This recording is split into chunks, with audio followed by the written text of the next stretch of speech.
Hello everyone, welcome to channel MP board English medium. तो guys, जैसा कि आप लोग रिक्वेस्ट कर रहे थे मुझसे कि भैया एक वीडियो ऑब्जेक्टिव पे लेके आइए और हमें बताइए कि हमें ऑब्जेक्टिव कहाँ से करना चाहिए और ऑब्जेक्टिव हमें कहाँ से हम करें तो ज़्यादा बेनिफिट मिल सकते हैं, ज़्यादा ऑब्जेक्टिव हमें कहाँ से देखने मिलेगा। तो सारे डाउट्स ऑब्जेक्टिव से रिलेटेड इस वीडियो में क्लियर हो जाएंगे। तो वीडियो को ध्यान से देखना और सारी चीज़ें अगर समझ में आते तो अपने दोस्तों में भी इस वीडियो को जरूर से शेयर कीजिएगा ताकि हर किसी की प्रिपरेशन अच्छे से हो सके।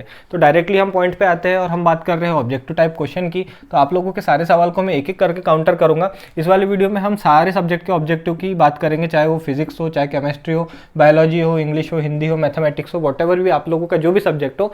आप बस इसमें जो आप लोगों को रूपरेखा बता रहा हूँ, जो चीज़ बता रहा हूँ, उस डायरेक्शन में चलते तो आप किसी भी सब्जेक्ट के ऑब्जेक्टिव प्रिपेयर कर सकते हैं। ऐसे स्पेसिफिक जरूरी नहीं है कि फिजिक्स में आपको यहीं से करना है, केमिस्ट्री में आपको यहीं से करना है। मैं जितना बता रहा हूँ आप अगर उतना कर लोगे तो आप लोगों के लिए सफिशिएंट है।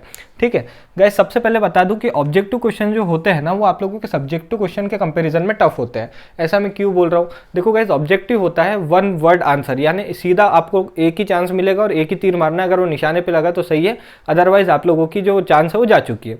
बस एक ही अटेम्प्ट है। तो इसीलिए जो आपने देखा होगा बड़ी बड़ी कॉम्पिटिटिव एग्जाम्स होती है, जेई हो गया, नीट हो गया, ये ऑब्जेक्टिव बेस्ड होती है, एमसीक्यू बेस्ड होती है, ना कि सब्जेक्टिव बेस्ड। जैसे आप सब्जेक्टिव, आप लोगों को 5 नंबर का क्वेश्चन आया, 5 नंबर का क्वेश्चन आप लोगों को 200 वर्ड्स में लिखना था। आपने 200 वर्ड्स कुछ भी लिख दिए, वॉटेवर उस टॉपिक से रिलेटेड भी लिख दिए, तो आप लोगों को 5 में से कम 3 तो नंबर मिलेंगे, 2 तो नंबर मिलेंगे। बट यहाँ पे ऐसा नहीं है। यहाँ पे अगर आप लोगों का आंसर गलत है तो गलत है, उसमें कोई आप लोगों को एडिशनल मार्क्स नहीं मिलेंगे कि चले यार बच्चे ने थोड़ा बहुत तो सही किया था तो आधा नंबर दे देते। ऐसा नहीं होता। तो ऑब्जेक्टिव बहुत टफ होते हैं as compare to subjective question, है ना गाइस।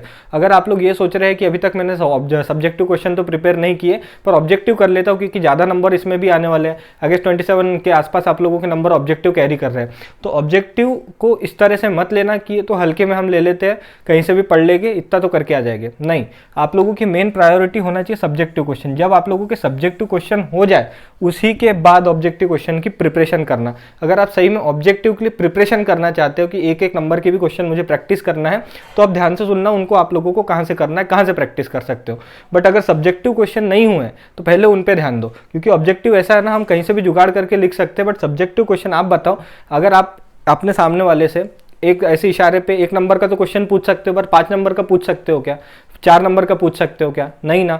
उसके लिए तो आप लोगों को खुद ही प्रिपेयर करना पड़ेगा ना, क्योंकि ये करने आप लोगों को 27 नंबर के ऑब्जेक्टिव करने अगर 27 मिनट का भी टाइम मिल गया तो सफिशिएंट है, 10 मिनट भी सफिशिएंट है।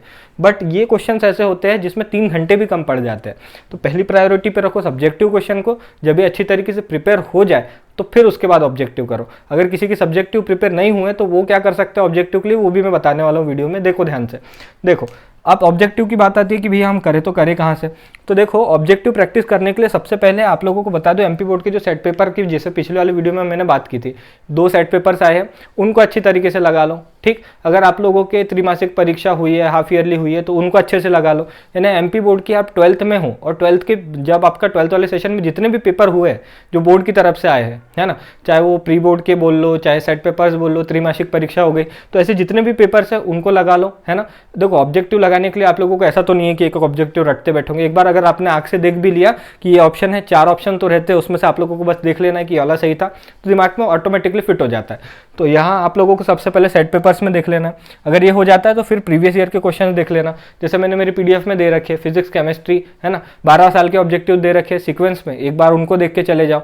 क्योंकि मोस्ट प्रोबेबली जो ऑब्जेक्टिव रिपीट होते हैं वो 2 ही चीज में से होते हैं, या तो वो सेट पेपर में से या प्रीवियस ईयर में से, या तो फिर अगर कोई नया ऑब्जेक्टिव आता है तो पूरी तरीके से नया होता है। कई बार टीचर भी कतरा जाते हैं उसको सॉल्व करने में, इस कदर का ऑब्जेक्टिव एमपी बोर्ड दे देता है कि किसी की समझ में नहीं आता, है ना। तो बट मेरी सजेशन मानोगे तो ये 2 चीज के बाहर आप लोगों का ऑब्जेक्टिव नहीं जाएगा। अगर ये इतना भी कर लेते हो, है ना, तो प्रिपरेशन हो जाएगी। और कोई बहुत अच्छे से ही करना चाहता है और आप लोगों ने अगर जेईई नीट की तैयारी करी और आप लोगों के ऑब्जेक्टिव की प्रिपरेशन ऑलरेडी है, तो गाइस एनसीईआरटी के कर लेना।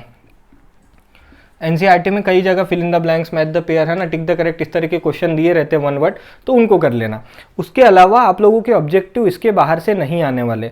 परीक्षा बोध, परीक्षा अध्ययन पे ज़्यादातर डिपेंड मत रहना guys objective point of view से, क्योंकि ये 1 नंबर का क्वेश्चन होता है। फॉर एग्जाम्पल, आप लोगों का एक चैप्टर है, ठीक है, एक चैप्टर है, उसमें 2000 वर्ड का चैप्टर है समझो, मतलब टोटल अगर हम वर्डिंग निकाले तो 2000 वर्ड बनते हैं एक चैप्टर में। तो उसमें से 5 नंबर का क्वेश्चन मैं बनाऊं तो आप लोगों ने अगर 2000 वर्ड पढ़े हैं तो उसमें से कुछ तो लाइनें याद होगी आपको, तो 5 नंबर में उतना तो लिख सकते हो, उसका कुछ नंबर मिल जाएगा। बट कैसा रहेगा, मैं आप लोगों को अगर बोलूँ कि वो 2000 वर्ड में से मैं एक शब्द सिलेक्ट करता हूँ, बस एक, और उससे क्वेश्चन बनाता हूँ। तो आप लोगों को इतने याद होगा कि उतनी बारीकी से आप लोगों ने एक एक शब्द पढ़ा होगा कि आप लोग उस एक शब्द को गेस कर पाओ कि ये कौन से चैप्टर से था या फिर ये वही वर्ड था क्या, नहीं। तो इसलिए कह रहा हूँ कि पहले प्रायोरिटी पे रखो सब्जेक्टिव को। सब्जेक्टिव क्वेश्चन ऐसे होते हैं जो आप लोगों को कुछ ना कुछ हमेशा दे के जाते हैं, बट ऑब्जेक्टिव गलत हुआ तो ये 0 देगा यार। अच्छा हुआ माइनस मार्किंग नहीं होती, वरना -1 भी करा जाता। तो पहली प्रायोरिटी रखो सब्जेक्टिव को, फिर प्रैक्टिस करो ऑब्जेक्टिव। अब रही बात उन बच्चों की जिनने ऑब्जेक्टिव प्रिपेयर नहीं किए हैं बट सब्जेक्टिव भी हमारे होने के हैं, तो गाइस पहले मेरे भाइयों बहनों पहले सब्जेक्टिव कर लो। और ऑब्जेक्टिव की रही बात, तो इतना तो आप भी जानते हो कि हर बार जुगाड़ तो कर ही लेते होगे आप, इतना तो सीधा शरीफ कोई नहीं है। कई जगह तो टीचर्स खुद आके बता देते हैं ऑब्जेक्टिव, है ना, तो जुगाड़ बहुत सारी हो जाती है ऑब्जेक्टिव के पॉइंट ऑफ व्यू से। बट सब्जेक्टिव क्वेश्चन आप लोगों को देखो, एक तो अगर पूछते हुए पाए गए, चीटिंग करते हुए पाए गए, तो आप लोगों को मतलब रद्द कर दिया जाएगा 2 साल से बोर्ड के लिए। कितने सारे सख्त नियम आ गए हैं, आप लोगों ने सुना ही होंगे। तो इस तरह की चीज़ें हो रही है, तो यही कहूँगा ऑब्जेक्टिव हो जाते हैं, इस पे ज़्यादा बर्डन मत लेना। मेन टेंशन है सब्जेक्टिव क्वेश्चन, ऑब्जेक्टिव तो हो जाएगा जुगाड़, ठीक।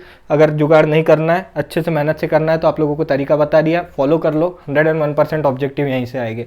इसके अलावा क्या डाउट है, क्या जानना चाहते हो बोर्ड के बारे में, क्या जानना चाहते हो एग्जाम सेंटर के बारे में, पेपर प्रेजेंटेशन के बारे में, मुझे बताओ गाइस। अच्छा खासा एक्सपीरियंस रखता हूँ, तो सारी चीज़ें आप लोगों के साथ शेयर करूँगा। Thank you for watching this video. मिलते हैं आप सभी से नेक्स्ट वीडियो में।